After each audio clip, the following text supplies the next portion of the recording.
বেশ কয়েকটা মরশুম আগে যখন মেসি বার্সেলোনা ছাড়েন, ঠিক তার পরবর্তী বেশ কয়েকটা মরশুম কিন্তু যে বার্সেলোনার ক্লাসিক ফুটবল দেখে সবাই অভ্যস্ত ছিল, সেই বার্সেলোনা যেন হারিয়ে যাচ্ছিল।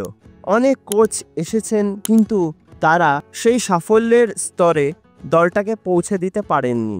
আর এমন সময়ে একজন জার্মান কোচ, যিনি কিন্তু এই বার্সেলোনার দায়িত্ব নেন, এবং গত মরশুমেই আমরা দেখেছি যে এই জার্মান কোচের আন্ডারে তৈরি একটা দল, যেখানে রয়েছে তারুণ্য এবং অভিজ্ঞতার অদ্ভুত এক মিশেল। আর তার উপরে ভর করেই গত মরশুমে বার্সেলোনার যা পারফরমেন্স ছিল, সেটা কিন্তু সত্যি অনেককেই অবাক করেছিল।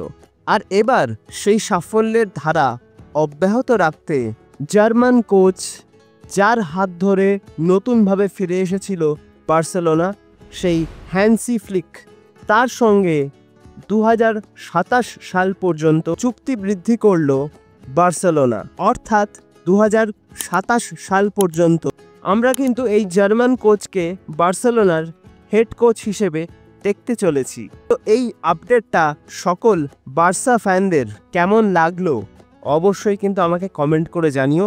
আর ভিডিওটা ভালো লাগলে লাইক, কমেন্ট, শেয়ার এবং সাবস্ক্রাইবটা অবশ্যই করে পড়ে দিও। সাবস্ক্রাইবটা করে দিয়ে পাশের বেল অপশানটা প্রেস করে অবশ্যই অল অপশানটা প্রেস করে রাখবে, যাতে সমস্ত রকম নতুন ভিডিওর নোটিফিকেশান তোমরা সবার আগে পেয়ে যাও যখনই আমি কোনো নতুন ভিডিও পোস্ট করব। তো আজকের মতন ভিডিওটা তাহলে এখানেই শেষ করছি।